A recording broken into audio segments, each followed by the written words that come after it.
ফতেমা ছবির সাফল্যের রেশ কাটতে না কাটতে পরিচালক আতিউল ইসলাম মাঠে নেমে পড়েছেন তার নতুন ছবি মহরতের শুটিং এ। এই ছবির দুই নায়িকার প্রথম লুক রিভিল হলো। এই ছবির গল্পটা ধরিয়ে দিলেন তিনি। কলকাতা থেকে প্রায় 50 কিলোমিটার দূরে শুটিং এর প্রথম দিন। শুটিং চলাকালীন গুলি করে খুন করা হয় অভিনেত্রী অর্পণা মুখার্জিকে। অর্পণা মুখার্জি অথবা দেবলীনা দত্ত তার প্রাক্তন স্বামী সৃজন বন্দ্যোপাধ্যায়ের বিশ্বরূপ বিশ্বাস পরিচালনায় ডিভোর্সের প্রায় বছর 3 বাদে আবার নতুন কাজে হাত দিয়েছিলেন। তার খুনের পর শ্রীনেপাড়া থেকে রাজ্যের সর্বত্র আনাচে কানাচে চর্চা শুরু হয়ে যায় তাকে নিয়ে। ওপর মহলের থেকে চাপ আসতেই লোকাল থানা থেকে কেস ট্রান্সফার হয় সিআইডি দফতরে। সিআইডির দুই দাপুটে তদন্তকারী অফিসার ঈশান, মীর আর রজতের বা দেবরাজ ভট্টাচার্যের কাছে এই কেস পৌঁছায়।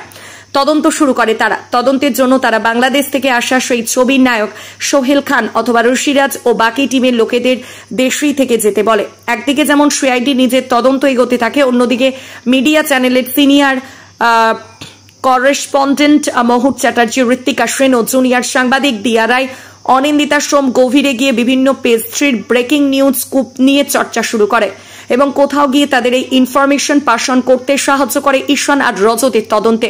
তদন্ত যত গভীর যায় তত যেন সম্পর্কের সমীকরণ, মানুষের প্রতি মানুষের হিংসা, অসৎ পথে নিজের জীবন যাপন করা, প্রতিপত্তির চূড়ায় ওঠার জন্য কিভাবে পাশে থাকা মানুষটাও একদিন শত্রু হয়ে ওঠে, সেগুলোই ফুটে উঠতে থাকে।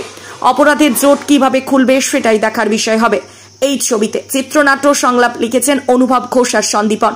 ছবির শুটিং চলছে। সবকিছু ঠিকঠাক চললেও চলতি বছরই মুক্তি পেতে পারে শালিনা খাতুনের প্রয়োজনীয় ও মীর এন্টারটেনমেন্ট প্রোডাকশনের ছবি মহরত। এই ছবির আরো খুঁটিনাটি জানতে চোখ রাখুন আমাদের নজরে মুর্শিদাবাদ পেজে।